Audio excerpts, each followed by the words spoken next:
and welcome back to another episode of the White Sox March to October, where we are getting ready to begin our fourth straight American League Championship Series appearance. And we actually have a rematch of our very first ALCS of this March to October, and we're taking on the Yankees. And the Yankees are now a very different looking team than they were back in that first ALCS. They finished the regular season with a record of 90-72. They're the 11th ranked overall team, but I want to say they went through a little bit of a rebuild or remodel, because I don't know if you can call it a rebuild, because I'm pretty sure they made the playoffs last season too. We might have even played them. I don't fully remember. I might have played them in the division series, but either way, I think last season they had dropped down to around the 20th ranked team, but now they're climbing their way back up to the 11th. They were the second best team in the AL behind us. I mean, that's still a very long ways behind us, but if we take a quick look at their team, I mean, you can see why I said this is a very different team. In the starting lineup, at least, the only three players that are held over from what you think of the Yankees as being is Aaron Judge, Austin Wells, and then Anthony Volpe. But they also have a few players up here near the top of the order that have some pretty strong ties to us. We'll start with the weakest ties to us, but Andreas Pinto, back in the year he was drafted, he was like who I was going after. The Yankees picked before me though, and they took him, so it's not like I had the chance to take him. However, he popped up in a trade opportunity right before the trade deadline, and I declined to make that trade. So this one's not the strongest ties to us, but Andreas Pinto at least could have been on the White Sox. But somebody who actually has been part of our organization is Yoelqui Cespedes right here. He was still hanging around in our minor league system when we started this March to October, and he actually got up into the bigs in 2025, so year 2. Didn't play that great for me, but I'm pretty sure that I got him a fast track upgrade. He got some attribute boosts, so that's probably what's got him good enough to actually make this Yankees team now. But then obviously the big one is Andrew Vaughn. I let him go in free agency. I didn't bother bringing him back, even though he had put up some very good seasons with us, and it looks like he went to the Yankees and put up pretty much the same type of seasons he's been putting up, and he's up to a 90 overall now. He's realized that A potential, so it's up to us to dish out the first taste of postseason defeat that Andrew Vaughn will have to go through in this March to October. And we obviously have to talk about Aaron Judge real quick. He's the star of this team. He is starting to regress though, getting up to 34 years old. He's down to a 96. Even with that,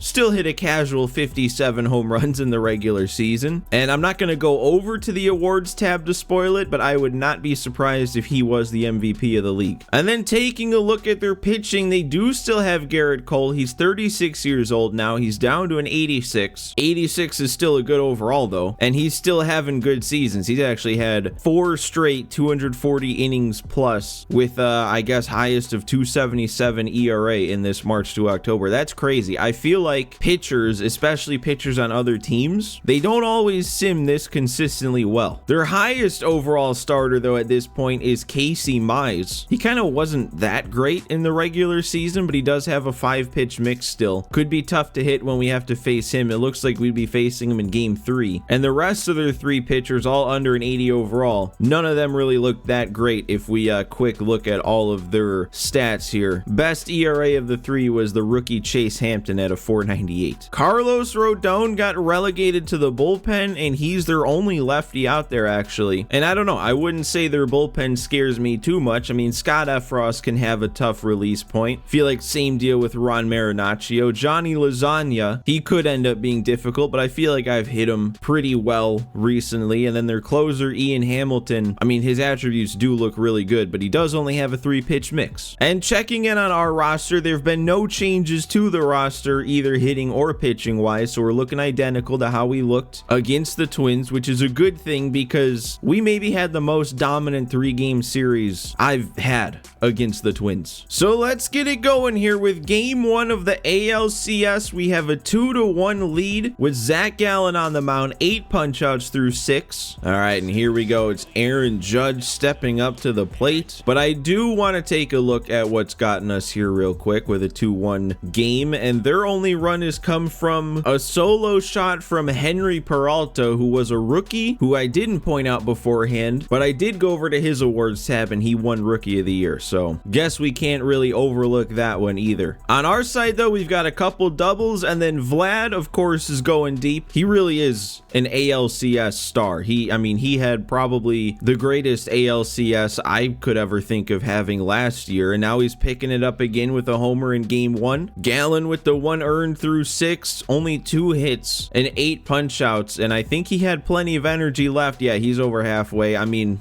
we could probably... Wait, pitch clock violation. I could have sworn I paused with like 10 seconds left on the clock. That might be the first time that's ever happened in this March to October, and then I threw one right down the pipe, and now I'm diving. Okay, I am all over the place right now. That maybe wouldn't have had to be a double if I didn't dive with Duran's arm. Okay, let's regroup here. We got a runner on second, but Gallen can for sure keep him there. And there we go, we're sitting down Vaughn. Okay, that one should go right to Fletcher out there, and I doubt Judge will try and go to third. Yep, so that's 2 down now, keeping him at second. And that's a grounder to Houck at second. We did get out of it. I knew we'd get out of it. I know Gallen. Only reason he gave up that double in the first place was my fault. All right, now let's see if we can pick up as a team where we left off in the last series and just start out by destroying Garrett Cole. And I might have gotten him right away. That is not even a good swing. And Colson Montgomery is going to have taken him deep. That's just the level that this team is operating on right now. I was so far off that pitch. The timing wasn't great. The PCI definitely wasn't great. And we're still hitting home runs. This is still legend difficulty. That is actually really good to see, because last year we did also have a pretty dominant ALDS performance, and then when we got to the ALCS, for whatever reason, the bats went cold. Every bat besides Vlad went cold. So immediately coming out of the gates and going deep, that makes me feel really good about sustaining this dominance. And then he really gave me 2 pitches right down the middle hanging. Don't know why I didn't swing at the first one, but we got another one, so it doesn't matter.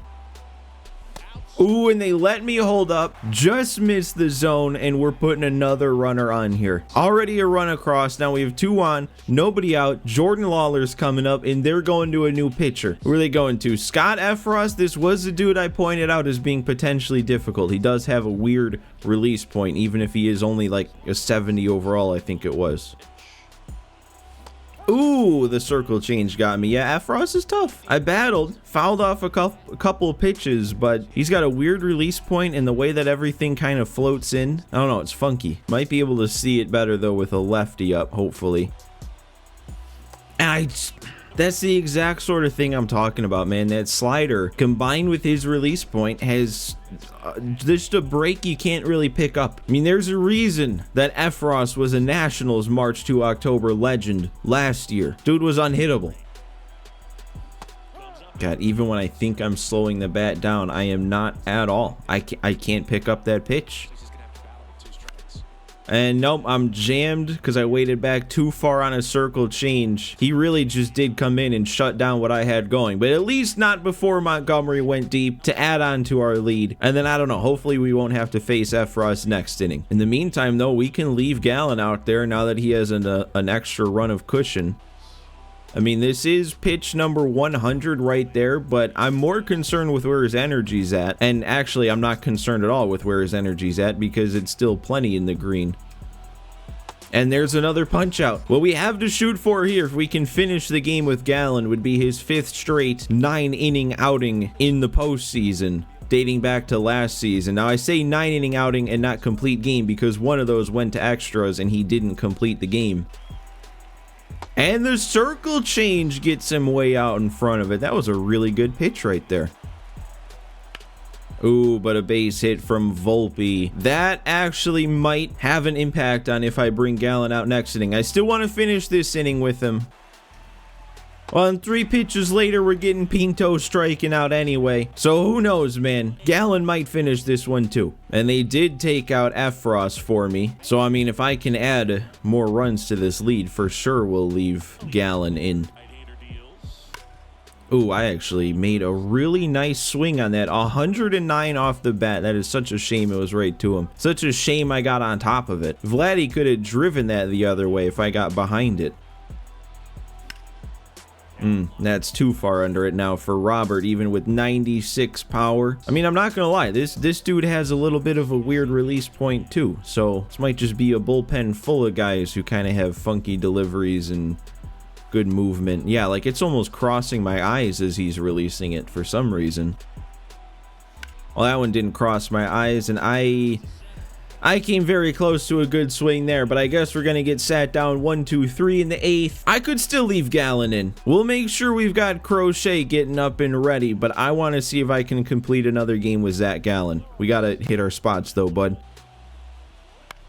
And Houck is there. There's one. Now it's the tough ones, though. It's Judge and then Vaughn after him. But the worst thing Judge can do is bring this game to within 1. So don't have to be too scared about facing him right now. And Houck, look at him go out there at second base. I thought for sure that was a base hit. Ooh, but then it's Vaughn who comes through with the hit. Can we end a game, though, on a Durand throw? 25 speed?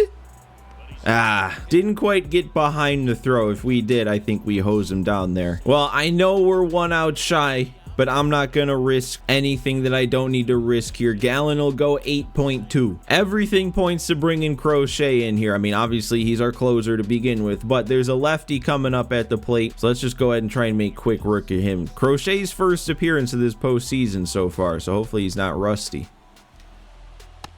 Well, he's missing spots.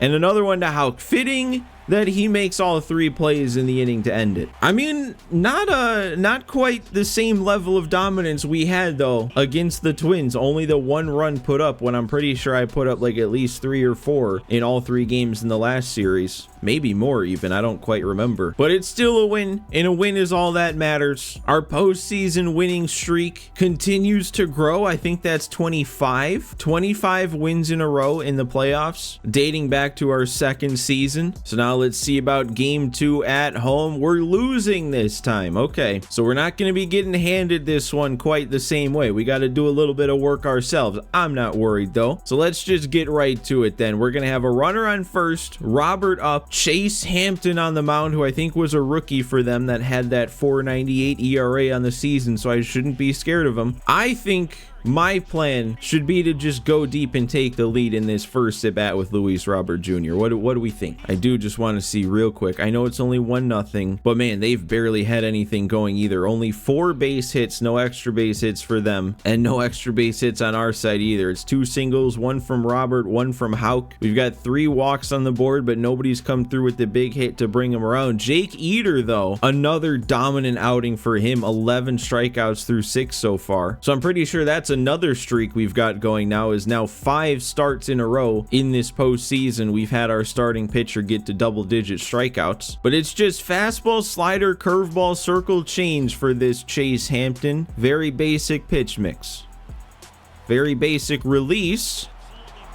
Very basic swing to get down. It's not quite gonna go. We should score though, right, Vlad? 38 speed? Yeah. So I mean, feet away from executing on my plan of just going deep and taking the lead, but you know what, I'll settle for that. An RBI double to tie it up, sure. We'll make that work. Oh, and he put one right on the edge there on a 3-2 count. That's actually a pretty solid pitch. You got to get around on that, though. 95 up and in should not be too fast for me. Ooh, but they're going to put Montgomery on for free with a base open and 2 outs. Who does that bring up then? Houck? You're bringing up a guy batting .412 in the postseason? Yeah, that's what happens when you do that. 1 pitch, and he's going to give us the lead on another base hit. Oh, and Langoliers, man, that was a very good swing. Should have been a swing that did even more damage, but we took the lead. We put up 2. Can't really ask for a whole lot more in our first inning of work. And let's see where Eater's at energy-wise. He's still looking good, just under halfway. That was a little scary against a guy like Mountcastle who destroys lefties, but hey, we're fine. All that is a 1 pitch out. That saves energy. It's going to be another fly out to right. Feel like Robert would have taken that ball in real life, though. Oh, Fletcher, come on. You know what? I wanted to dive for that, but I committed to it too early or too late. Probably a good thing it didn't let me dive, though. I just got blinded by him making all 3 outs in the inning.